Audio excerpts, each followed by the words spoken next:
За энэ сайхан үйл явдалд хүрэлцээсэн та бүхэнд баярлалаа. Намайг бас урьсанд баярлалаа. Өөрийгөө намайг Ган Төмөр гэдэг. Одоо Монгол Улсын их сургуулийн физикийн тэнхимэнд багшилж байгаа. Тэгээд дээрээс нь Шинжлэх ухааны академийн математик, тоон технологийн хүрээлэнд бас гэрээт судлаачаар ажиллаж байгаа. Бадрал. За энд сууж байгаа хүрэлцэн ирсэн шинжлэх ухааныг шүтж байгаа залуустаа энэ өдрийн мэндийг хүргье. За тэгээд энэ дунд чимээгээ игүүнэ AI-г ашиглаж ирсэн хүн байна уу? За бидний хувьд бол анх Bolorsoft компани маань бол чимээгээ системс гээд яриаг таньдаг, Монгол яриаг бичвэр болгодог, бичвэрийг яриа болгодог энэ модулуудыг анх хөгжүүлээд тэрнээс хойш одоо жилд бараг 2000 гаруй модель хөгжүүлдэг ийм газар болцсон. За мөн одоо игүүнэ чимээгээ системс дээр бид нар цааш нь одоо хэлний загваруудыг хөгжүүлээд ингээд ChatGPT гарахаас нэг жилийн өмнө игүүнэг бид нар гаргаж ирсэн. Тэр маань бол айхтар ChatGPT шиг ийм мундаг том хэлний LLM бол биш. SLM гэж хэлж болно. Small Language Model. За ингээд өөрөө ойлгоно, сэтгэнэ гэдэг тусдаа нэлээд төвөгтэй асуудал учраас игүүнэ оюун гэдэг компани тусгаарлагдаж тусдаа зөвхөн ойлгох хэлний загваруудыг хөгжүүлэх, сэтгэн бодох, reasoning хийх гэж яриад байгаа тийм. Энэ чиглэл рүү хөгжүүлж ирсэн ийм 3 компани байгаа шүү. Тэгээ энэ 3 бол нийлээд бид нар одоо нэг эрхэм зорилготой тэр бол Монголын соёл эсвэл ямар нэгэн гадны одоо энэ соёлын хувьд чөлөөтэй ойлгодог, мэддэг тийм хиймэл хүнийг бүтээх гэсэн ийм зорилготой ажилдаг. Хүнийхэн тархийг игүүнэгийн мэдрэмж одоо тий харах, сонсох, ярих, хүртэх гэх мэтлэн энэ мэдрэхүүнүүдийн одоо үйлдэлүүдийг чимээгээ дээр мөн одоо мэдрэмжүүд байна. Мэдрэмжийн үйлдэлүүдийг одоо орчноо мэдрэх, эерэг сүрэг, сентиментал анализууд те эсвэл интоноцтой яриулах гэх мэтлэн ингээд мэдрэмжийн талын үйлдэлүүдийг мөн чимээгээ дээр хийдэг. Тэгээ миний хувьд бол өөрөө софтверийн архитектор мэргэжилтэй учраас хоббигоороо тэр хиймэл хүнийхээ архитектур загвар дээр ороод суугаад байдаг. Энэ нь бол өөрөө цаашаа яг програм хангамжийн архитектор гэхээс илүүтэй юуны одоо PSOP инженерчил гэж өөрөө нэг юм нэр томьёо гаргачаад яаж цаашаага одоо энэ responsible AI гэлэн тэ AI ethics гэлэн энэ ёс зүй ухамсартай ийм хүнээ одоо яаж ингэж тэр асуудлуудыг шийдснээр загварчлах вэ гэдэг ийм проблем дээр төвлөрөн ажиллаж байна. За тэгээ Ган Төмөр маань одоо сүүлийн үед яг ямар чиглэлээр судалгаа хийж байна? Яаж юун дээр ажиллаж байгаагаа нэг танилцуулаач. За би яг хөө энийг ярихын тулд жоох эхнээс нь ярил л да. Би Монгол Улсын их сургуулийн физикийн ангийг төгссөн физикч мэргэжлэр. Тэгээд дараа нь Нидерландад очиод математикаар тухайн дифференциал тэгшдэглэлийг бодох тоон алгоритмуудын анализын чиглэлээр доктор хамгаалсан. Тэгээд тэрнээс хойш математикч болоод одоо математикийн тэнхимэнд судалгаа хийгээд явж исэн. Сая Монгол руу ирэхээс өмнө Канадад яагаад тухайн дифференциал тэгшдэглэл юм бэ гэхлээр за та нар Dark Matter гэдэг кино үзсэн хүн байна уу? Dark Matter гэдэг айгуу гоё кино. Нэг хүн ингээс юу ячдаг те олон зэрэгэлдээ ертөнц мөртөнстэй тийм нэг кино байна. За яагаад гэсэн чинь физикт бол ер нь ихэнх физикийн хуулиуд дандаа дифференциал тэгшдэглэл байна. Ер нь л тоотой хийдэл квант механик руу орж ижил юу болж байгаа. Квант механик биш, квант орны онол руу орж ижил нэг тухайн дифференциал тэгшдэглэл гэдэг юмас салаад арай бүр цаатлынхаа нэм рүү орж байгаа. Тэгээд тэрнээс өмнө бол бүх юм дифференциал тэгшдэглэл. Тэгэхээр дифференциал тэгшдэглэлийг л бодж ивэл ерөөсөө одоогийн физикийн онолын хүрээнд гэх юм бол одоогийн физикийн төвшөнд бол бүх юмыг загваршилж чадна гэсэн үг. За тэр квант орны онолыг тооцохгүй бол тийм. Тэгэхээр тухайн дифференциал тэгшил дотор яг тухайн дифференциал тэгшил гэхээр араа илүү хэцүү тэгшлийг нь хэлж байгаа. Одоо жишээлбэл цахилгаан сорон зоо оронгч нь Максвеллийн тэгшил гээд байж байна. Квант механик гэхээр Шрёдингерийн тэгшил гээд байж байна. За тэгээд хий шингэний урсгал бодыг гэвэл Наверстоксын тэгшил гээд тэгээд бүгдээр ингэ нэртэй. Тэгэл физикийн талаас нь ингээ харах юм бол энэний онол тэрний онол гэл ингээл физикийн юунууд байждаг те салбарууд байждаг. Тэгсэн чинь математикийн талаас нь харах юм бол зүгээр тухайн дифференциал тэгшил гэж байна. Эсвэл дифференциал тэгшилгээ бүр илүү ерөнхий болгох юм бол Ньютоны механик жишээлбэл тухайн дифференциал тэгшил биш энгийн дифференциал тэгшил бол. Тэгэхээр тэр дифференциал тэгшилгийн зүгээр ийм салбарууд болчихно. Ерөөсөө нэг тэгшил гарч нэг тэгшил нь байж тэрний ард бүхэл бүтэн том физикийн салбар байждаг. Тэгэхээр математикийн талаас нь харах юм бол дифференциал тэгшлийг сайн бодож чадчихвэл ерөөсөө физикийн асуудал шийдэгдчихнэ гэсэн үг. Тэгэхээр дифференциал тэгшлийг бодох тал дээр хүмүүс зөндөө их анхаарал тавьж их судалгаа хийгдэж байгаа л да. Одоо тэрийг бол numerical analysis гэж ярьдаг, numerical differential equations гэдэг. Тэгээд тэрэн дээр маш том салбар байгаа. Ялангуяа шинжлэх ухаан тэгээд практикт хэрэглэгддэг математикийн салбар учраас бас бусад онлайн хэтэрхий онлайн салбаруудтай харьцуулахад илүү хөрөнгө оруулалт энэ одоо юм санхүүгийн боломж сайтай. Тэгэхээр олон хүн тэнд ажилладаг. Тэгээд нэлээд дэвшилттэй байдаг тийм салбар. За тэгэхээр энэ дифференциал тэгшлийг компьютер дээр бодно гэхээр юу гэсэн үг вэ гэхээр юу хэрэгтэй вэ гэхээр эхлээд функцийг ойролцоо. Дифференциал тэгшлийн шийдгээр чинь функц байна. Функц гэж юу юм бэ гэхээр зүгээр хамаарлыг хэлж байгаа шүү дээ. Одоо жишээлбэл Улаанбаатарын температур гэх юм бол температур өнөөдөр тийм байна, маргааш тийм байна гэл ингээл бүр бүтэн юугаар нь жилийн өдрүүдээр нь ингээд температурыг нь бичсэн тийм юм байвал тэр чинь функц болчихно гэсэн үг тий. За нэг жишээл бильярдын шаргийг цохилоод ингээд тэр шарыг 1 секундын дараа тэнд байна, 2 секундын дараа тэнд байна гэл ингээл бүгдийг нь нэг бүрчлэн тооцсон байвал тэр бас нэг функц болно гэсэн үг. Тэгэхээр эхлээд функцийг энэ яг дифференциал тэгшлийг яг бодъё гэвэл маш их тооцоол хэрэгтэй учраас функцийг илүү хямдхан аргаар ойролцоолдог тийм аргууд хэрэгтэй. Тэгэхэд энэ функцийг яаж хямдханаар ойролцоолох вэ гэдгийг судалдаг математикийн салбарыг бол ойролцооллын онол гэж ярьдаг. Тэгэхээр жишээлбэл та нар олон гишүүнт гэж мэдэж магадгүй зүгээр тогтмол функц байна, шугам функц байна, дараа нь квадратлик функц энэ төргээд үздэг штэ дунд сургууль те. Тэгээд тэрний дараа куб энэ төргээд. Тэгэхээр тэр олон юмнуудыг нэмжгаад куб заавал 3 куб гэдгээр хязгаарлагтай албагүй 4 зэрэг 5 зэрэгт гээд явж болно. Тэгээд тэр олон юмнуудыг хооронд нэмээд өмнө янз бүрийн коэффициент тавьжгаад тэгээд ямар ч хамаагүй функцийг ойролцоолдог тийм аргын жишээлбэл одоо та нар Тейлерийн цуваа энэ гэж мэдэж магадгүй.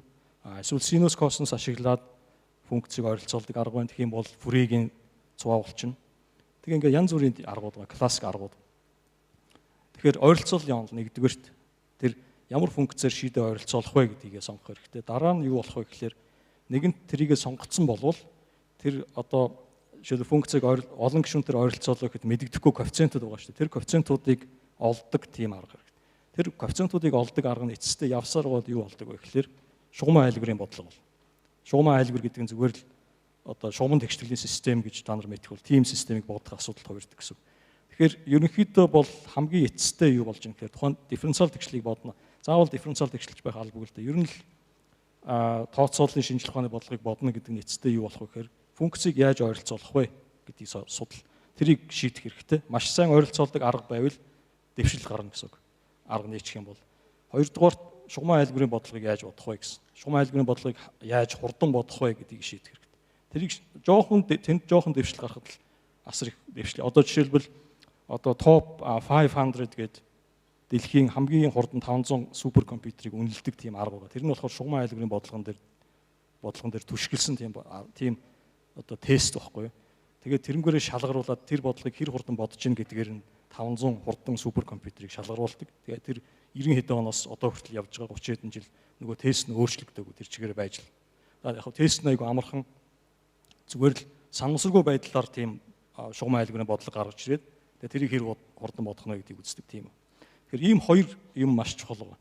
За тэгэхээр миний нөгөө анх физикийн анги төгсчод яагаад математикаар доктор хамгаалсан юм ямар сэдвээр орсон юм бэ? Сэдвийг сонгосон юм бэ гэдгийг нь яг ингэж хариулж байгаа юм л. Энд гэхдээ яг жинхэнэ түүх бол биш шүү. Би зүгээр энэ нөгөө сэдвүүдэд тохируулж явах өөрчлөлтсөн. Яг мэдээж бодит амьдрал дээр бол янз маш төвөгтэй юм болсон байж магадгүй те тэр ангид орох тэнд очиж сурахад. одоо түүхийг ялагчд бичдэг гэдэг шүү дээ, тий. Тэгэхээр би одоо миний байж болох бүх маш олон хувилбарууд дотроос би ялчаад энд сууж байгаа учраас би түүхээ дахиад бичиж болж байгаа байхгүй юу. Тэгээ хэлчих бол. За тэгэхээр энэ хоёр дэвшил гэж байна, тий. За тэгээд одоо ингэж явсараад би тухайн дифференциал тэгшлийн онол дээр нийлэн ажилласан. Тэгээд юун дээр нөгөө тухайн дифференциал тэгштэглийг тоон аргаар шийдэх гэсэн шүү дээ. Тэгэхээр тэр нөгөө онол нь бас хэрэг болдог. Шийд нь ямар шүү байх вэ гэдэг юм. Яг заавал шийдийг нь n гэж хэлэх хэрэг байхгүй, зүгээр ямар шин чанартай байх вэ гэдэг нь их чухал. Тэгэхээр одоо ингэж явсаргаа сүүлдээ яасан бэ гэхээр одоо энэ хиймэл нейроны сүлжээ гэдэг байгаа шүү дээ. Хиймэл нейроны сүлжээг бол ойролцооллын онолын үүднээс харах юм бол нэг төрлийн функцийг ойролцоолдог арга. Квант тэгэхээр функцийг маш сайн ойролцоолдог арга ер нь бол гараад ирдсэн юм шиг байна. Гэхдээ тэрний математик онол нь бол бүрэн гүйцэд хөгжөөгөөд ер нь дөнгөж эхэлж хөгжиж байгаа. Одоо тэр нөгөө түрүүний ярьсан олон гишүүнээр ойролцоолох, Фурейгийн цуваагаар ойролцоолох, синус косинус ашиглаж ойролцоолох энтрээс арай өөр тийм уламжлалт биш арга гараад ирсэн гэсэн. Тэгэхээр тэгэнгүүт хүмүүс нөгөө ойролцооллын онолд ажиллаж исэн хүмүүс яах вэ гэхэлэр гинтхэн юм шал өөр юм гараад ирлээ. Одоо энийг заавал судлахгүй болохгүй юм байна гэж. Ягаад гэвэл амьдрал дээр эн чинь хэрэглэгдээд маш гой асар гайхмаар үр дүнгууд өгöd байгаа учраас энийг заавал судлахгүй болохгүй. Энийн ард ямар нэг юм байх ёстой гэж бодож байгаа гэж. Тэгэхээр яг хөө зарим хэсгээс нь бол нээгдсэн л байгаа л да. Ягаад нөгөө уламжлалт аргуудаас яг юу нь илүү давуу талтай байна ч гэдэг юм уу. Зарим юм нь бол нээгдсэн байж байгаа. Гэхдээ бүтэн болоогүй. Нөгөө талаас шугамын айлгуурын бодлогыг яаж хурдан бодох вэ гэдэг чинь бол энэ хиймэл оюунтай нэг хамаа байхгүй. Квант компьютер хэрвээ гарч ирэх юм бол шугамын айлгуурын бодлогыг маш хурдан боддог тийм жишээлбэл зүгээр матрис вектор хоёрыг үржүүлдэг ч юм уу, эсвэл матрицыг урвуулдаг ч юм уу, ийм бодлогуудыг маш хурдан бодох тийм боломж нээгдэж магадгүй. Тэгэхээр хэрвээ квант компьютер нээгдэх юм бол зүгээр л жирийн тооцоол квант компьютер хийгдчихэд дээрээс нь шугамын айлгуурын бодлогыг хурдан боддог алгоритм тэрэн дээр боддог алгоритм нээгдэх юм бол яах вэ гэхээр тооцооллын шинжилгээ нь маш том дэвшил гарна гэсэн. Тэгээд тэрэн дотроо одоо хиймэл оюун гэдэг чинь цаана бас баахан матрис вектортэй юмнууд байж байгаа шүү дээ. Тэгэхээр тэрийг хурдан хийдэг болчвол бас энийг хиймэл оюуныг хурдан сургах боломж нэгдэж магадгүй. Тэгээд сая намайг сүүлийн үед юун дээр ажиллаж байгаас би яг ажиллаж байгаа юм бол байхгүй. Тэгвэл бодож байгаа юм бол ирээдүйд одоо ойрын хэдэн жилд ч гэх юм уу. Сая нөгөө ярьсан тэг хиймэл нейроны сүлжээний ойролцооллын шин чанаруудын талаарх судалгаа, математикийн судалгаа хийнэ гэж бодож байгаа. Гэхдээ энэ бол үр дүн гэх юм бол одоо жишээлбэл ингэн л гэсэн үг л дээ. Математикийн маш суур судалгаа учраас зүгээр ингээд хэлний ч юм уу эсвэл монгол хэлний боловсруулалт ч юм уу тиймэрхүү юм биш. Зүгээр л одоо жишээлбэл квадрат функц байлаа гэж бодъё л доо. Одоо хиймэл оюун дээр чи бид нар яаж сургаад байгаа гэхээр оролт нь юм байна, гаралт нь тийм байх ёстой гэл ингээд хүчээр ингээд явуулдаг байгаа шүү дээ. Тэгэхээр жишээ нь ийм юм байна гэсэн. Бүр ингээд хялбарчлаад ярих юм бол нэгийн тоо өгөхөд нэгийг гаргадаг, хоёрын тоо өгөхөд дөрвийг гаргадаг, гурвын тоо өгөхөд 9-ийг гаргадаг, дөрвийн тоо өгөхөд 16 гаргадаг. Ингээд тийм баахан өгүүлэлт өгч юм гэсэн. Тэгээд сургангуудаа нэг юм хялбархан нейроны сүлжээ байх нь шүү дээ. Тэрийг сургаад тэгээд тэрний хариу ямар байх хэвээр. Тэр одоо юу сурах хэвээр. Мэдээж квадратлог функцийг сурах хэвээр тий. Тэгээд одоо жишээлбэл 100 гэдэг өнгөд 10,000 гэж гарах ёстой шүү дээ. Сүүлд нь огт орж ирээгүй тоог тий. Тэгэхээр энийг иймэрхүү хялбархан маш хялбархан тохиолдолд нь судлана гэсэн үг. Гэхдээ судлахтаа яг зүгээр компьютер дээр ингээд ажилуулад авахгүй онлайн талаас нь жишээлбэл энэ тим хэмжээний өгөгдөл өгөх юм бол сургалтын чанар нь юм байж гэдгийг бол тэр талаар яг онлайн одоо теорем батлна гэсэн үг л дээ. Тиймэрхүү юм хийж байна. За. Шун дифференциал тэгштгэлийн талаар маш дэлгэрэнгүй ярьлаа. Залуучууд одоо зөндөө асуудаг. Хиймэл оюуны чиглэлээр цаашаа явах гэсэн юм аа тий. Юуг сурах вэ? 10 жилээсээ авахулаад ихтэй сургуульд одоо аль чиглэлээр явж иж хиймэл оюуны одоо эрдэмтэн болох уу? Энэ чиглэлээр одоо инженер болох уу гэж их асуудаг. Тэгээ миний нэг хариулт бол ерөөсөө энэ дифференциал тэгштэглийг ойлгох гэдэг асуудал. Энийг л ойлгочих юм бол та 11-р анги байна уу, 12-р анги байна уу, 8-р анги байна уу, их сургууль төгссөн байна уу, бараг адилхан. Үндсэндээ манайхан бол одоо их чэйжилдэг. чэйжилсэн зүйлээ одоо тэгштэглээ механикаар автоматар яриад байдаг. Гэтэл яг утга учир нь юу юм те? Тэр дифференциал тэгштгэл гэдэг байгаагийн ард яг тэр моментум дээр юу өөрчлөгдөд байгаа. Тэгвэл яавал яаж өөрчлөгдөх юм? Альва нэг одоо параметрыг өөрчлүүл.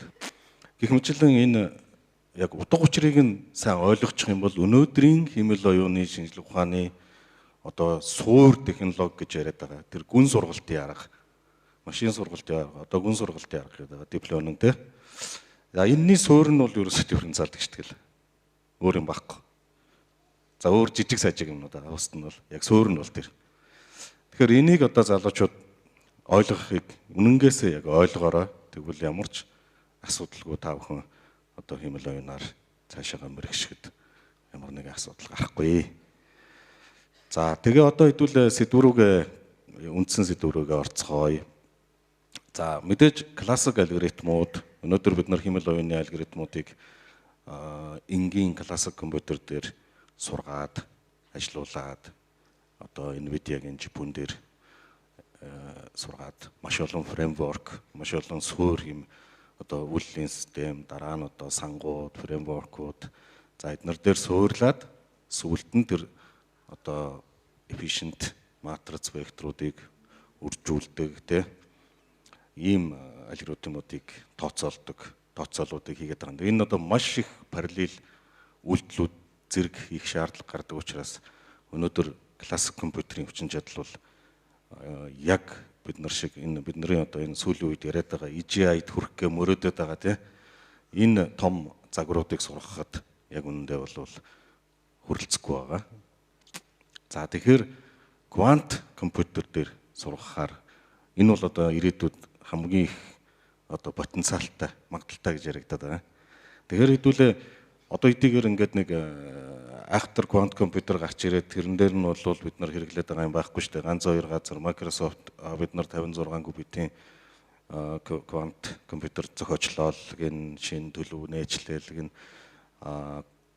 юуных чинь Google-их чинь нэг 36 ч билүү гүбиттэй тийм ийм суперкомпьютер бид нар одоо хийгээд байгаа болчлоо л гэн. Яг үнэндээ тэр нь 100% болсон ч юм уу ч юм уу мэдэхгүй.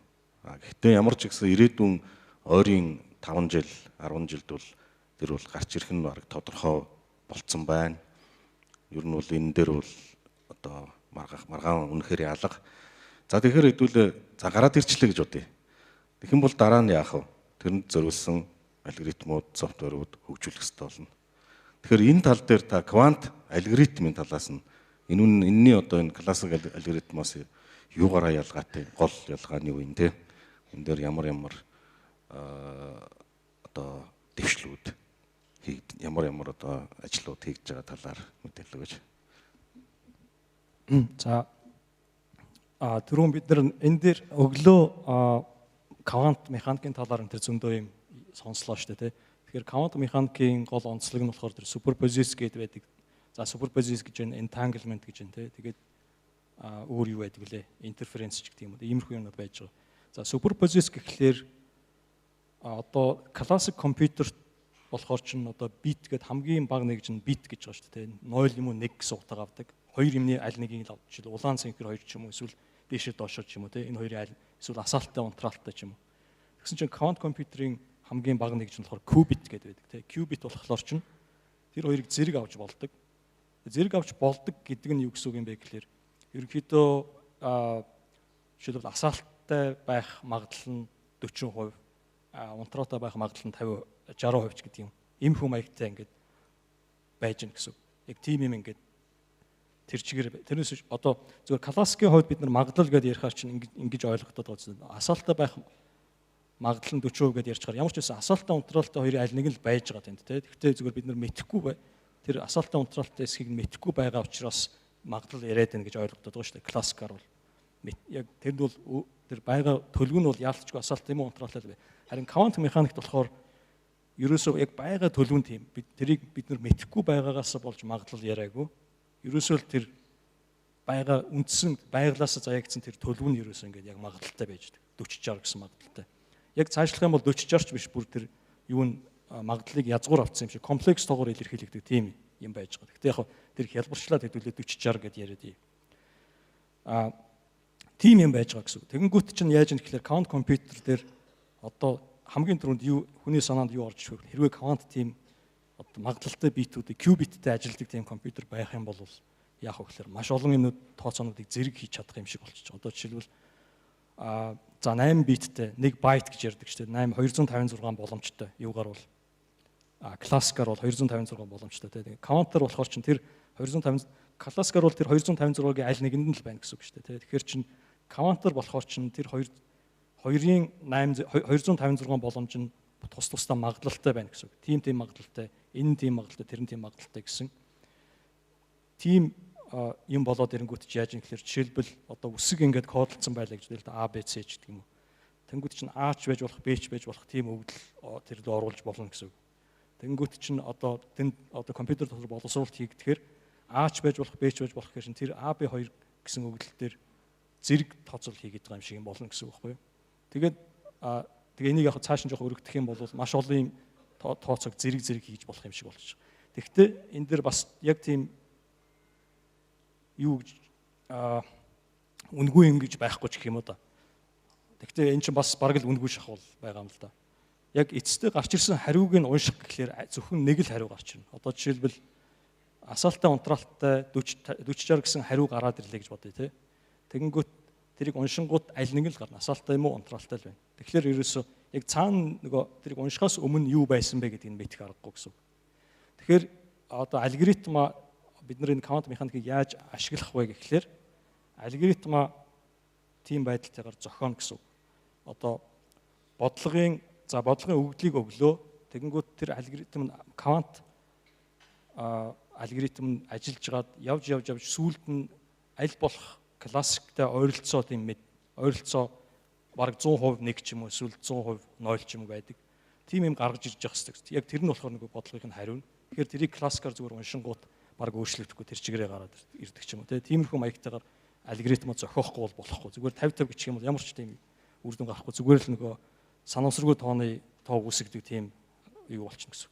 Гэхдээ тэр нь ч гэсэн бас ашигтай байгаа тийм. Тэр яг жинхэнэ байгалийн random number generator хийж гэн гэсэн болж байгаа. Гэхдээ зүгээр тооцоо хий гэвэл тийм байх хэрэг. Тийм байж болохгүй. Ядаж л 90% жишээлбэл зөв хариу гаргадаг ч юм уу. Яг бодлогын хариу гаргадаг. Тиймэрхүү байдлаар алгоритмаа зохиох хэрэгтэй. Тэгэхээр нэг ийм юм болчиход байгаа. Квант компьютер гэхээр нэг ийм хан байгаа юм шиг. Тэгээ ханны цаана баахан тооцоо хийгдэл. Тэрийг нь харж болохгүй. Харуул нөгөө үзүүл үнс болчдөг. Тийм. Харангуут нэг юм руугаа ингээд коллапс болоод байхгүй болчихно. Тэгэхээр харахгүй нэг ханны цаана ингээд баахан тооцоо хийж ийжсэн бол хамгийн сүүлийнх нь хариуг л дөнгөж нэг гаргаж аваад тэгээд ашиглаж болохоор тиймэрхүү юм байх хэрэгтэй байхгүй юу.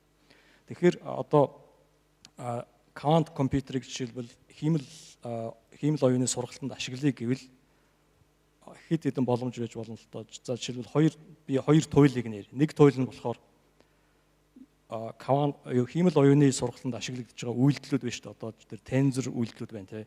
Матрицыг вектороор үржүүлдэг тийм баахан тийм үйлдэлүүд байгаа шүү ерөөс. Одоо GPU хэрэглээд байна гэдэг. GPU чинь цаанаа болохоор баахан тийм тензор үйлдэлүүдийг л хурдан хийдэг тийм процессор байна гэсэн. Тэгэхээр GPU-гийн квант процессороос солиод те GPU-гийн оронд QPU хийнэ гэсэн. Тийм юм хийгээд ашиглах нэг боломж байна. Тэгэх юм бол тэр квантын тэрэн дотор юу болж байгааг нь ерөөсөө хамаа байхгүй. Зүгээр гаднаас нь харахад л нэг матриц вектор хоёрыг хурдан үржүүлдэг юм байна л гэсэн. Тийм нэг одоо төхөөрөмж байна гэсэн. Тэнгүү тэрийг хийгээл тэгэл хурдан хийж байгаа учраас нөгөө хиймэл оюуны асуудалд хурдсан. Нөгөө талынх нь туйл нь юу юм бэ гэхээр ерөөсөө тэр нөгөө нэг хиймэл оюун одоо энэ дээр чинь юу яаж яах гэхээр нөгөө матриц векторын үржүүр тензор үйлдэлүүд нь ханны цаана болчихно гэсэн. Хиймэл оюун наана байна гэсэн. Одоо дараачих нөгөө туйл нь болохоор хиймэл оюунаа бүр ханны цаана гаргачихна. Ханны цаана шахаад гаргах. Тэгвэл юу болох вэ гэсэн асуулт. Бүр тэр чигээрээ ингээд хиймэл оюун өөрөө тийм квант маягаар квант хууль зүг дагдаг тийм юм байх хэрэгтэй байхгүй. Тэрэн дээр бол одоо судалгаа хийгдэж байгаа. Яг тэг нь ингэн гэсэн юм бол байхгүй. Тэгэхдээ хэрвээ болдог болвол мэдээж хиймэл оюун наана квантын цаана нөгөө матриц векторын тензор үйлдэлүүд нь цаана байсан хамаагүй илүү хурдан шал өөр юм л болно гэсэн үг. За ер нь бол одоо бид нар ингээд зүгээр классик функцүүдийг алгоритмыг бичиж хагаад дистрибьютед алгоритм руу ороод ирэхээр зэрэг бас нэг өөрийнхөө майндсетийг reset хийхгүй бол болдоггүйтэй ижилхэн одоо qubit-тэй зүрээс одоо квант алгоритм дээр суурил цаашаага AI-г хөгжүүлээ гэвэл бас нэг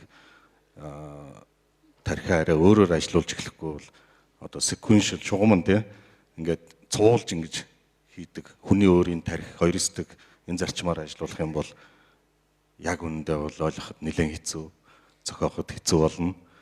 Тэгэхээр энийг бас юу программист одоо энэ софтвер талынхаа үүднээс харахад яаж харж яах вэ гэхээр нөгөө л distributed parallel computing гэдэг чинь цаашаага black box болоод тэр black box дотор нь юу хийж байгааг заавал сонирхоод хаалвгүй ийм маягаар ийм цул болж явах нэ гэж ойлгоод байгаа. За яг өнөөдрийн байдлаар бол бид нар одоо модулуудыг сургахад мөн дотор нь яг нарийн яг юу болоод байгааг нэг үрчлэн тооцоолж тодорхой яг энд ийм үйлдэлүүд ийм одоо шугам одоо гэдгийг үр журуудыг хийгээд тийм учраас ийм үр дүн consequence үр дагавар гараад байна гэдгийг бас мэддэггүй байхгүй. Хэрэв мэдчих юм бол энэ чинь алгоритм болчих ш. Тийм л оюун болж чадахгүй. Тэгэхээр энд бол одоо юу гэдгийг хиймэл оюуны чиглэлээр одоо ажиллаж байгаа сурч байгаа энэ залуучууд бол майндсетээ тийшээгээ шилжүүлэхэд бол тийм хүндрэлтэй бол биш. Яг өнөөгийн нөхцөлд бид нар одоо энэ янз бүрийн LLM-ууд гээл сүүлийн үед ярьж байна те large language model-ууд, асар том моделууд эн чинь одоо бас дотроо LLM дотроо дахиад мультимодал моделууд хийгдээд ирлээ. Одоо зураг, авиа, яриа, видео, текст бүгд холимог гэсэн үг. Тэгэхээр тэрэн дотроос одоо зөв хариуг нь өгдөг. Ийм байх үс, ийм одоо загварууд, моделууд бас гаргаад хөгжүүлээ. Чимээгээ дээр ч гэсэн яг энэ мультимодал одоо тренинг сургалтуудыг хийж байна. Тэгэхээр эндээс одоо яг энэ хоёр яг энэ квант бидний хувьд бол одоо юу ч чадгаа байхгүй. Технологийн хувьд ер нь тулчаад байгаа. Одоо ингээл бүх юм NVIDIA-гаас хараад те нөгөөдх төр чинь энэ одоо том моделууд томроод ирэхээр ямар асуудал үүсээд байна вэ гэхээр санахой дотор багтахгүй болоод ирдэг. Чипүүгийн одоо график процессорын. За тэгэнгүүт тэрийг томруулах хамгийн гоё том боломж юунд байна вэ гэхээр квант. Тэ нэг кубит саяны энэ гандарбураг шилжлээ шүү дээ. Энд чинь одоо экспоненциалаар санахой нэмэгдэнэ гэсэн үг. Тэр төлбөр чинь хоёрын одоо хэдэн зэрэгт байдیں۔ Тэ. Тэгэхээр чинь айгүй гоё том ядаж санахойтой болох юм шиг санагдаад байгаа байхгүй юу. Мэдээч хэрэг кост байгаа л да. Цаашаага одоо бид нар чинь нэг 100 тэрбум параметртэй модель сургахад чинь ойролцоогоор 40-50 киловатт ток зарцуулдаг. Тийм одоо хэмжээний хардвар. За тэгэхээр квант дээр бол тодорхой хэмжээнд яг тэр одоо нэг 30-40 кубитийг ажилуулахад тийм хэмжээний баг цахилгаан. Тэрнээс ч илүү одоогоор зарцуулж яж магадгүй. Ирээдүйд бол энэ буурах нь ойлгомжтой. Тэгэх юм бол кост буураад ирэхээр магадгүй одоо бид нар нэг 20-30 жилийн өмнө одоо та хэдийн барьсан гар утсан дээр байгаа энэ гар утасны энэ одоо чип тэ эсгэмүүд чинь 90-ад оны үед 80-ад оны үед чинь том байшин дотор байрладаг ийм том төхөөрөмжүүд байсан шүү дээ. Тэгэхээр одоо ингээд бид нар эндээ ингээ хийгээ явж байгаа шиг өнөөдрийн бидний страглдаад байгаа тэр том одоо ChatGPT 2 тэрлэн параметртэй гэдэг ч юм уу те энэ том LLM-үүд зүгээр таны одоо хувийн девайс дээр qubit квант компьютер гараад ирэх юм бол тэрэн дээр чинь чөлөөтэй ажиллах хэмжээнд ирэх гээд байгаа байхгүй. Тэгэхээр тэрийг бид нар мөрөөдөд за тэр болтол яг одоо энэ квантын алгоритмуудыг судлах те энэ одоохондоо ингээд суур өөр хардварч бүрэн гүйцэд гарч ирээгүй байна. Судалгааны төвшөнд явж байна. За мөн одоо энэ гараад ирчүүл яаж энэ алгоритмуудыг ажилуулах вэ? Мөн одоо энэ асуудлууд маань өөрөө бас нэлээд судалгаа онлын төвшөнд явж байна. Гэхдээ 10 жилийн дараа бол эн чинь амьдрал дээр за ер нь ороод ирэх магадлал 80% болчлоо шүү дээ. Тэгэхээр ирээдүйд энэ хоёр нийлэх юм бол одоо квант компьютер дээр AI-г ажилуулах юм бол яг өнөөдрийн түвшний одоо ChatGPT-гийн арын том модель та хэдийн утсан дээр явж байгаатай явж их хэмжээнд л ирнэ гэж би бол хараад байгаа. Тэгээ Гандамар багш энэ дээр ямар санал байна? Ямар assumption? За би яг хоо жоохон нэг эсрэг дөр тоглох уу. Одоо квант компьютерыг яагаад өргөн хэрэглээнд нэвтрэхгүй зүгээр нэг хэдэн бит хийлээ гэл ингээд байгаа юм бэ гэхлээр би яг тэр талын бол мэрэгчлэн биш зүгээр уншсан барьсан юм а хэлэхэд квант qubit-ийг ингээд цэвэр qubit-ийг гаргаж аваад тэрийг удаан хугацаагаар ингээд одоо орчноос нь тусгаарлаад qubit-ийг ингээд гаргаад авлаа гэж бодъё л доо тий. Гаргаад авлаа гэдэг нь одоо ямар нэг тийм qubit-ийн мэдээлэл хадгалагч чадвартай нэг физик систем л гэсэн үг шүү дээ. Электронч байж болно. Электронны спиннер ч юм өөр ямар нэг юмар. Тэгэнгүүт тэрийг ингээд тэр нь заавал гаднаас нь ингээд гадны үйлчлэлгүй ямиг одоо цэвэр ямар ч гадны үйлчлэл байхгүйгээр тусгаарлана гэж байхгүй шүү дээ, тийм ээ. Тэгэхээр заавал гадны үйлчлэл байна. Тэрнээс болоод нөгөөх нь өөрчлөгдчихдөг. Нөгөө qubit биш байхаа болоод гадны юмтай холбогдонгуудаа шал өөр юм болчих. Entanglement энэ төр болоод ачим бидний хүсээгүй тийм юм болчдөг. Тийм төлөвт орж шүү дээ. Тэгэхээр тэрийг багасгахын тулд яах вэ гэхээр маш бага температурт нөгөө qubit-үүдээ барьж явах хэрэгтэй. Тэгээд маш бага температурт барьсан ч гэсэн хизээч тэрийг бүрэн тусгаарлана гэж байхгүй.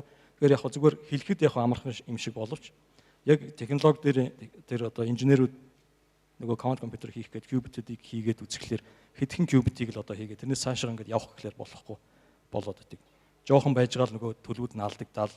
Тэгэхээр ийм асуудал гарч ирж байгаа. Одоо энэ үнэхээр жишээлбэл 10 qubit-ийг хийж болж байна, 50 qubit-ийг хийж болж байна.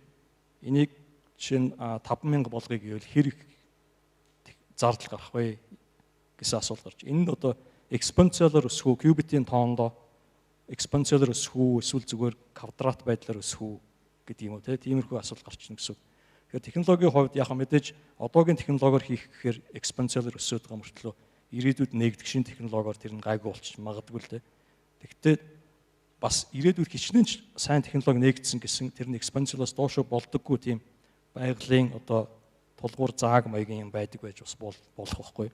Тэгэхээр зарим хүмүүс тэгж маргаж байгаа. Квант компьютерийг ашиглах одоо бүр өргөн хэрэглээнд дэвтрүүлээ зүгээр ингээд ашиглаад байх. Заавал өргөн хэрэглэнч байх албагүй зүгээр л одоо тэр баян орнуудын юунд нь байж идэг нэг ганцхан шиг компьютер хийлгэх гэхэд болохгүй. Тийм байдаг байж магадгүй гэж байгаа. Магадгүй гэсэн таамаг л байгаа байхгүй. Нөгөө талаас болохоор үгүй гэд тэгээд мэдээж энэ чинь хийж үзэхгүй л бол хэзээ шийдэж чадахгүй шүү дээ тийм ээ. Эсвэл ямар нэг байдлаар математикаар ч юм уу онлоор тооцоолоод болохгүй юм байна гэсэн нэг юм үр дүн гаргаж ирнэ. Нөгөө түрүүний инхот багш баасан сүрэн доктор яриад байдаг нөгөө Бэйлийн тэнцэтгэл биш нэтэршгүй тиймэрхүү юм гарч ирж ижил тэр яана гэсэн үг тий болно гэсэн үг. За болохгүй маань гэдэг. Тэрнээс өмнө бол яг хийж хийх гээл үзээд л юм гэсэн үг. Хийгдэж болцсохгүй учраас тэгээд одоо жишээлбэл хэдэн жилийн өмнө quantum supremacy энэ болсон гэд яриад байгаа шүү дээ. Энэ чинь болохоор ерөнхийдөө тэр өсөлт нь экспоненциал биш байна гэдгийг илрэл гэсэн үг л дээ. Биш байж магадгүй гэсэн итгэл төрүүлж гин гэсэн. Тэгэхээр ингээ хүмүүс улам цаашаа ингээ үзийгээд яваад маш их хөрөнгө өнтөр оруулаад тэгээд яваад гин гэсэн. Тэгэхээр энэ дээр бас ингээ ийм аргаатай асуудал байгаа. За энэтэй төстэй одоо асуудал хиймэл оюунтай илүү холбоотой асуудал гэх юм бол хиймэл оюун жишээлбэл LLM гэдэг нэг large language model гэдэг одоо ChatGPT энтрийн дээр нь суурай болгосон тийм технологи байгаа шүү дээ. Тэгэхээр тэрийг зарим хүмүүс болохоор зарим мэрэгчлэн болохоор энэ LLM чинь явсаар байгаа зүгээр ингээд датагаар зодоод ч юм эсвэл технологи нь заавал одоо ч нэг тэр трансформер ашиглаад хийгээд байгаа. Тэрийг нь яг сайжруулад сурах юмгаа сайжруулад технологи сайжруулад тэгэх юм бол яг хүний хэмжээнд сэтгэхээр нөгөө AGI гэдэг юм General Intelligence гэдэг юм гарч ирнэ гэж итгэдэг хэсэг хүмүүс байгаа бол зарим хүмүүс болохоор LLM хязгаарч хүний хэмжээнд хүрэхгүй эсвэл бүр хиймэл нейроны сүлжээгээр хязгаарч хүний хэмжээнд сэтгэдэг тийм хиймэл оюухан бүтээж болохгүй энэ гэсэн хүмүүс байгаа байхгүй. Одоо сая нөгөө квант компьютертэй төстэй ингээд хоёр эсрэг талгаараа зогссон тийм юм. За тэгэхээр би бадралаас тэрийг асууж чи энэ аль талд нь байна? LLM-ээр за би бас ер нь эсрэгцээ зогсчмаар санагдчих чинь. Ер нь AGI гээд айгүй их шууган сая 22 23 он 4 онд ярьлаа. Тэгээд ойрхон болцсон юм шүү.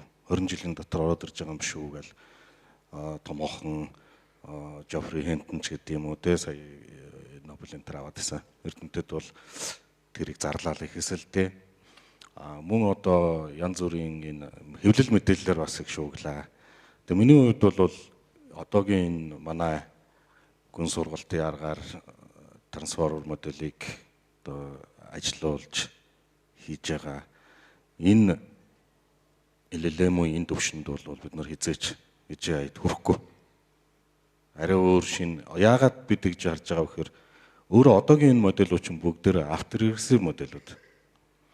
Юу гэсэн үг вэхээр ингээ үгээр хэлэх юм бол ямар нэгэн байдлаар орж байгаа тэр мэдээллүүд нь хүнээр бол хизээ нэгэн цагт харсан. Ямар нэгэн байдлаар харсан юм а тэрэн дээрээ одоо генерат хийх уу үсгэд зохиож дараагийнхаа одоо үр дүнгуудыг гаргаж байгаа гэсэн үг. Тэгэхээр яг энэ загвараар яг суур нь ийм учраас энийг бол одоо яг artificial general intelligence уу яг хүний төвшөнд бол хүрхүүл би бол боломжгүй л гэж бодож байна. Ер нь LLM биш ямар нэг байдлаар хиймэл нейроны сүлжээ ашиглаад очих боломжтой гэж бодож байна. За яг одоо магадгүй ямар нэгэн байдлаар энэ логик сэтгэлгээ гэдэг хүнд чинь бас нэг логик гэж нэг юм байгаа тийм. Тэгэхээр математик талаасаа ч гэсэн янз бүрийн дээд түвшний, олон түвшний логикууд, фазын логик гэдэг юм уу төрөл бүрийн ийм бас суурь салбарууд байна. Эднэр дээр тодорхой хэмжээнд ахис дэвшил гараад за тэгээд холих юм бол магадгүй энэ бол боломжгүй зүйл бол биш. Гэхдээ яг цэвэр одоогийн энэ шугамн авторэгрэсив модельээр бол AI-г одоо яг хүнийг давах юм хэмэл оюуныг бүтээнэхэд бол ер нь итгэхэд хэцүүлтэй. Тий. Магадгүй хүн өөрөө авторэгрэсив байж магадгүй тийм бол одоо мэдэхгүй. Гэхдээ би бол тэгж итгэхгүй байна. Хүн бол баг багтаа тодорхой хэмжээнд хараад, бариад, үзээд, мэдрээд ингээд дараагийнхаа зүйлсийг сураад явдаг. Ихэнх үедээ бол энэ бол төстэй. Дараагийн үед та бүхэн одоо ингээд логик сэтгэлгээ суугаад янз бүрийн хичээл, онлууд үзээд тэгээ ингээд амьдралын төвөгтэй асуудлууд дээр зуралдаад ирэхээр зэрэг цаашаага зарим нь ч одоо бараг бурханд итгээл, зарим нь бүр ингээд сонь юм төсөөлөл тий мөрөөдөл ингээл явдаг штэ. Тэгэхээр энэ хэмжээнд одоо яг ийм комплекс болоод ирэхэд одоогийн LLM загвар маань ер нь бол яг өнөөдрийн нөхцөл байдлаас нь өнөөдрийн одоо цаг үеэс харахад бол боломжгүй л харагдаад байна. За баярлалаа. Өөр ярих юм юу лээ? За тэгээд ирээдүйд одоо энэ хоёр тэгвэл одоо нийлээд одоо өөр ямар юу гэдгийг бидний яриач гол сэдв чинь бол энэ хоёр нийлэх юм бол хорвоо дэлхийд юу болох вэ гэдгийг одоо футурист ирээдүйгээр фантазлаараа гэсэн шүү дээ. Тэгэхээр чи миний хувьд бол яг юу гэж бодож байна вэ гэхээр ойрын 10 жилд иймэрхүү одоо оптимистик харахад нэлээд квант компьютер маань бол нэлээд баг нэг томоохон корпорацууд ч юм уу баг хэрэглээнд оруулчих байх гэж хараад байгаа байхгүй. Тэгэхээр энэ дээр мэдээж хэрэг бас нэлээд том асуудлууд үүсэх байх. Одоо inequality буюу тий одоо тэнцвэргүй байдлууд мэдээж ямар нэгэн байдлаар хэрэглээнд ороод ирэх юм бол тэрний төлөө бүгдээрээ л алдсан шүү дээ. Хүн ч гэсэн таны тархиныг 2% илүү ухаантай болгоно ийм чип зохиочлоо гэх юм бол бүгдээрээ суулгуулах гал бараг өрсөлдөөн болох байлгүй дээ. Тэгэхээр нэг иймтэй төстэй ийм өрсөлдөөн рүү орох бах. Нөгөө талаас яг энэ квант одоо компьютерийн алгоритмууд квант компьютерийг өөрийн хөгжүүлэхэд тулгамдж байгаа маш олон асуудлуудыг одоогийн энэ бидний гаргацсан байгаа илэрлэмүүдээр шийдэх боломжтой. Бид нар урд нь бол энэ үнийг одоо асар олон юу гэдгийг оролдлогууд тий математик аргаар шийдэх гээл маш олон одоо тэгштэл зохиогоол үзэл шийдэх гэж оролдож исэн бол одоо хиймэл оюунаар зодоод энэ төр олон төлөвлөлийг тооцоолох ч үгүй тийм үү. Энэ дээр нь буцаад хиймэл оюун ашиглагдах боломжтой гэсэн үг. Тэгэхээр нэг ингээд хөгжүүлээд явах юм чинь ирээдүйд одоо 10-20 жилийн дараа бол биднэрт бол нэлээд том бүр ингээд хувьсгал хийх хэмжээний ийм том өөрчлөлтүүд бол гарах магадлалтай. Өнөөдөр хиймэл оюун гарч ирэл бас л бүх салбарыг эвгүй болгож штэ. Одоо яг ажил гэж өөрөө яг юу юм те. Урд нь бол бид нар ингээл ажлыг хэлбэршүүлэх, ажлын арга барилыг хэлбэршүүлэх, өөрчлөх ийм аж үйлдвэрийн өсгөлүүдийн үр дүн тэгж яваад байсан бол өнөөдөр яаж ийм вэхээр ажилчин өөрөө ажил гэж үзэх юм, юуг ажил гэж үзэх юм гэдэг нь тодорхойг болсон. AI хийгээд байгаа юм чинь. Тэгэхээр хүний тархийг буцаагаад нэлээд ийм том челленж сорилтод оруулж байна.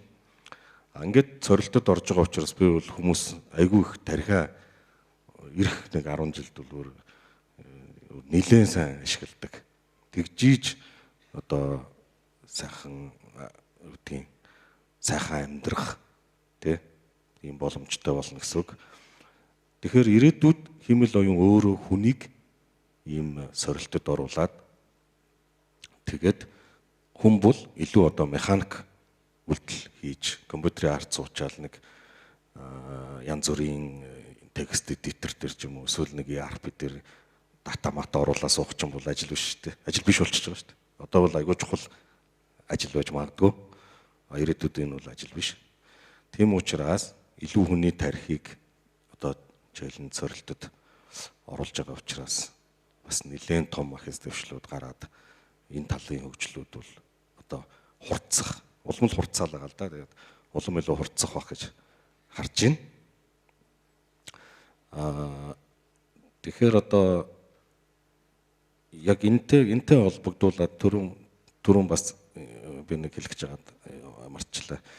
Юуны хувьд, хиймэл оюуны хувьд одоо энэ гарч ирж байгаа технологиуд бид нар өмнөх одоо юу гэдэг модулуудаа буцаагаад өөрийнхөө нөгөө модулд ашиглах ч гэдэг юм уу. Ийм өөрөөр нь ингэж одоо их процессын боловсруулалт хийдэг. Тэрний үчээр энэ одоо том модулууд амжилттай сураад гараад байгаа гэсэн үг. За энэний цаана нэлээд олон бас төрлийн юунууд одоо recurrent neural network гэдэг юм уу. Суур одоо чиглэлүүд юуг болж байгаа юм. Ямар ч хэрэггүй үхэж байгаа гэсэн үг.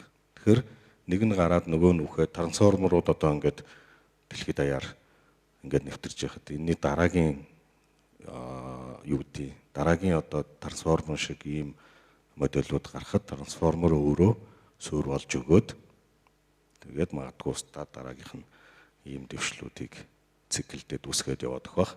Тэгэхээр эн чинь бол ер нь бол ингээд харахаар хиймэл оюун бол баг нийгмийн хувьсгал гэхээс илүүтэй физикийн байгалийн шалгаралт юм шиг хүмүүсийг буцаагаад сэтгээ та одоо битгий механикчаад бай тий. Тэгээд тэр нь айгу гоё санагддаг. Тий, тэгж бодогдож байна. За тэгээд энэ талаар одоо ингээд Монголд тий энэ Монголд яг ийм дэлхийн том жиантуудын хийгээд байгаа шиг ийм технологиудыг та нар хөгжүүлж чадах юм уу? Энэ талаар нь бас та нэг боломжтой юм уу хэлээрэй гэсэн. Тэгээ энэ дээр би ер нь бол чадаад байгаа. Одоо ч чадж байгаа. Ирээдүйд бүр одоо томчуудын өрсөлдөөнд тоглоод явах бүрэн боломж монголчуудад байгаа. За яагаад гэж хэлж гэнэ вэ гэхээр өөрөө AI-ийн хувьсгал 12 оноос хуулаад ерөнхийдөө нэг одоогийн deep learning чинь хэрэглээнд нэвтэрч амьдралын асуудлуудыг шийдэж ер нь эхэлсэн. Тэгэхээр гараа маань хол биш, дөнгөж саяхан эхэлсэн. Бид нар бол физик дээр 50-аас дуудсан, мат дээр 50-аад дуудсан. Ер нь энэ модерн сүүлийн уламжилч нийлэх ухаанууд дээр бол хэцүү шүү дээ. Суур одоо нэлээд хойноос хойд хол гараанаас эхэлж байгаа.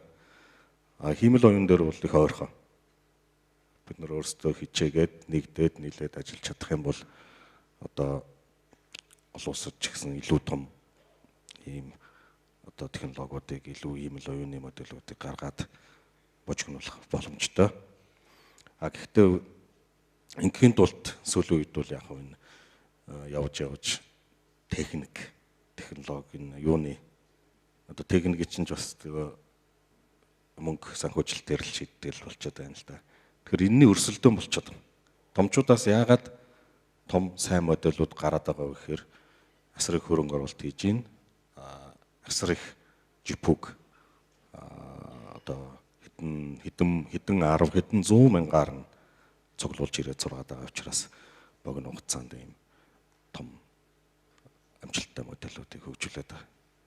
За бидний хувьд бол тодорхой хэмжээнд байгаа нөөцөө бол маш одоо үүдий efficient ашиглахыг зорж байна. Цаашдаа мөн энэ дээр нэмэлт хөрөнгө оруулалтууд хийж бид нар одоо суперкомпьютеруудаа томсгох, сайжруулах энэ тал дээр нэлээ одоо анхаарч ажиллаж байгаа. Тэгээд ирэхэд бол одоо дараагийн одоо томоохон энэ юу гэдэг том технологийн компани манахаас бол үүсэх боломжтой л гэж ер нь хараад байгаа. Гэхдээ бидний хувьд бол сайн нийлж нэгдэж ажиллаж чадахгүй бол тэгэл одоо нөгөө нэг ах нарын явж ирсэн энэ цамаар л цаашаа хоцорно гэсэн үг. Хамгийн гол нь айгу өрсөлдөөн айгу хурдталж чадах. 7 хоногт нэг модель гардаг. Тэгэхэд 2-3 жилийн өмнө бид нар хэмэл оюуны талаарх дипломингийн пеперүүд сардаа 1000 гарч ирсэн. 19 онд. Тэгсэн чи одоо 7 хоногт 1000 гардаг болсон. Тэрийг гүйцэж уншиж, дуршиж, тэ ялгаж тэгээд тэрийг нь заримыг нь одоо яг за энэ болж гин гэд бод амьдрал дээр ажиллуулахад бол одоо юу гэдэг нэлээд том хүн хүчний талантуудын ийм нөөц шаарддаг болоод байгаа. Гэсэн хэдий ч одоогийн байдлаар бид нар бол бас тийм хол хоцорч байгаагүй. Одоо ингээд одоо та бүхэн ч гэсэн бүгдээрээ игүнэг сайхан ашиглаад тестлээд өгдөг үл сайхан л байна. Бүгдээрээ дунд сургуулийн хүүхдүүд чи яагаад ChatGPT-г игүнэг мэдэн дээ. ChatGPT-г бас мэднэ. Алийг их ашиглаад байгаа гэсэн ChatGPT яагаад гэсэн. Дэлхийн 1 номерын хүчтэй гинэ. Энэ чинь өөрөө сэтгэлгээний үед тэр нөгөө critical thinking гэж яриад байгаа тийм. Тэр чинь шууд итгэж болохгүй байхгүй. Дөрөвний одоо ингээ квант бид нар бас яриа сууж байна. Шууд итгэж болохгүй шүү дээ. Тэгэхээр яг энэ шүүмжил сэтгэлгээ чинь хамгийн үнцэнтэй болж байна. Тийм учраас одоо бид нар ингээд харахад бол яг энэ тал дээр босрол дээр илүү сайн анхаармаар байгаа санагдчих. За иймэрхүү. За энэтэй холбоотой biz одоо цаг баг болцсон байна. Нэг юм хэлье гэж бодож байна. Одоо судлаачийн зүгээс харах юм бол ингээд янз бүрийн шин сэдвүүд гарч ирээл модонд ороод 2-3 жил болоод алга болчихдог. Тийм байдал байдаг л доо. Та нар залуу хүмүүс бол мэдэхгүй гэж магадгүй. Гэхдээ жоохон настай хүмүүс бол мэдчих магадгүй. Нэг юм модонд ороод байж яснаар алга болчихдог. Би хиймэл оюуныг бас нэг тиймэрхүү юм байх гэж бодож исэн чинь одоо ингээд бүр хүчээ аваад одоо яасан яг тийм юм байсан ч гэсэн маш том тийм давалгаа байна болж байна гэдгийг одоо бид нар бүгдээрээ мэдж байна тийм. Тэгэхдээ энэ давалгаа нь бол би дөнгөж эхэлж байна л гэж бодож байна. Дуусах болоогүй. Тэгэхээр энийг нь одоо хиймэл оюун сураад хиймэл оюунаар ингээд судалгаа хийгээд ч юм уу цаашаа явъя гэх юм бол оройтоогүй. Одоо дөнгөж потенциал нь бол дөнгөж нэгдэж эхэлж байгаа гэж бодож. Яг жинхнээсээ. Квант компьютерийн хувьд бас адилхан. Квант компьютер одоо эн чинь зүгээр квант компьютер гэсэн ойлголт бол аль хэдийн байсан шүү дээ. Тэгээд 80-90-ад оны үеийн одоо тэр лазерын судалгаа, лазерын технологи өндөр хөгжсөний үр дүнд зөндөө бол Нобелийн шагнал авсан. Тэднэр дээр үндэслээд суурлаад одоо ингээд дөнгөж анхны тийм жинхэнээр одоо физик ажилтдаг тийм квант компьютер хийх боломжтой болж байгаа. Зүгээр яг ашиглаж болохгүй ч гэсэн лабораторийн төвшөнд ингээд байж идэг тийм. Тэгэхээр эн чинь бас л ер нь дөнгөж эхэлж байгаа гэсэн үг л дээ. Тэгэхээр хэрвээ квант компьютер хийж бид нар чаддгүй маа гэхэд хичнээн олон жил үзээ 50 жил ч юм уу те чаддгүй маа ч гэсэн квант компьютер хийх гээд оролдоод зөндөө олон судалгаа хийгдээд маш олон хажуугийн нээлтүүд гарч ирнэ. Тэгэхээр тэрэн дээр харамсах юм байхгүй гэж бодож байна. Квант компьютер дээр судалгаа одоо физик талаас нь ч байж болно. Эсвэл зүгээр квант компьютер дээр ажилладаг алгоритмын судалгаач байж болно те. Тэгэх юм бол жишээ нь нэг алгоритм нээчих юм бол 50 жилийн дараа квант компьютер гараад ирлээ гэхэд чиний нэрээр нэрлэгдэнэ гэсэн үг тэр алгоритм. За тэгээд миний хувьд бол миний яриаг сонсон та бүхэнд маш их баярлалаа гэд. За яг үнэлтэй бидний хувьд бол одоо ингээд дэлхийн төвшөнд олон улсын төвшөнд хөгжүүлж сурч суралцаж цаашаа бая гэх юм бол угаасаа ингэж амдаж явах хэвээр. Одоо бид нар ч гэсэн сая одоо ингээд чимэглэл системс бол дэлхийн төвшөнд явж байгаа компани гэдэг ам бардам хэлж чаддаг. Ягаад тэгэхээр бид нар аль 18 онд эжентик системүүд цаашаа хөгжих юм уу? Эксперт системүүд хөгжих юм уу те? Яг энэ дэр шийдвэр гаргалтыг явж байгаа байхгүй. Тэгээ бид нар за эжентик системүүд явах нь илүү магадaltaй байна. Дистрибьютед маягаар AI-ууд хөгжнөө те? Модулуудыг хэдүүлээ ингэж сургая гэд. Тэгээд яг тэр үедээ тэр шийдвэрүүд нэгдүгээрт тэгж гарч ирсэн. Хоёрдугаарт яагаад тэгсэн бэ гэхээр бидний хувьд зардал мөнгө хэцүү шттэ. Тэгэхээр илүү efficient тэ сайн уу байна уу гэхэд нэг том билион параметртэй модель дуудаад авах шаардлага байхгүй. Тэгэхээр яаж тэр үнийг бид нар одоо efficient шийдэх вэ гэхээр тухайн салбараар мэрэгшсэн ийм модулуудыг гаргая. Энэ модулууд нь цаашаага одоо оркестр комбинац хийгээд дундын шийдвэрээ гаргаад тэгээ өгдөг ч юм уу. Ийм маягаар ирээдүйд одоо мулти эжентүүд хөгжих нэ гэд яг ийм ирээдүйд хэрвээ ийм одоо юу гэдгийг химэл оюун ингээд хөгжөөд гараад ирэх юм бол тэрэнд нь ямар одоо юу гэдгийг яаж бид нар тэрэнд байхгүй байсан ч гэсэн одоо квант компьютер байхгүй байсан ч гэсэн алгоритмыг судлаад гараад ирэхэд нь бэлэн болгоод байж их хэрэгтэй гэж штэ. Яг тэрэн шиг бид нар химэл оюун ч гэсэн магадгүй хүн шиг ухаантай болоод хизээ нэгэн цагт 20 жилээ болоо ихэд 50 жилийн дараа гараад ирэхэд бид нар яах вэ гэдгийг одоо бодож явах зүг байгаа байхгүй. Тэгэхээр яг бидний хувьд бол яг энэ одоо яг өнөөдрийн энэ агентик системийг энжилж ингээ ярих баах мулти эжентүүд гэл энжилж ингээ ярих баах. Тэгэхээр энүүнийг яг хөгжүүлэх концепт буюу суурь ухтун энэ концепцуудыг бол бид нар аль одоо 6-7 жилийн өмнө бол гаргацсан тэрийнхээ төлөө ингээд яг кодчлоо бичээд явж исэн учраас ийм амжилтанд хүрсэн байх гэж харж байгаа. За тэгээд тийм ер нь бол аль болох одоо хөгжлийг дагаж биш тэ зүгээр ингэж тавьчаад энэ хэрвээ тийм болох нь тодорхой. Тэр үед бид нар юу гэх юм те. Өнөөдөр бид нар одоо жишээлбэл нэг жишээ авъя л да. Химэл оюун гэл ингээл байна. Ингээ байж итл эн чи одоо яг бүх салбар руу ингээ нэвтрээд ороод ирлээ. Тэгэд одоогийн ажиллаж байгаа классик бүх софтвер системүүд хэрэггүй болж шүү дээ. Ягаад гэвэл тэр чинь бүгдийг хүнд зориулж авчирсан. Гэтэл бид нар хүн, робот, агент, химэл оюунтай энэ эжентүүд бүгдээр чөлөөтэй харилцаж ажилламаар шүү дээ. Ирээдүйд нөгөөдөл нь хоорондоо ажиллаад хүмүүс нь баг юу ч хийхгүй суухыг мөрөөдөд шүү дээ. Тэгэхэр чин энэ талаас нь аваад үзсэн ч гэсэн асар их ажил, асар их одоо юу гэдэг давлгаа, ийм боломжууд ирж байгаа байхгүй. За ингээд өнөөдөр энд ирж яриг сонсон та бүхэнд баярлалаа.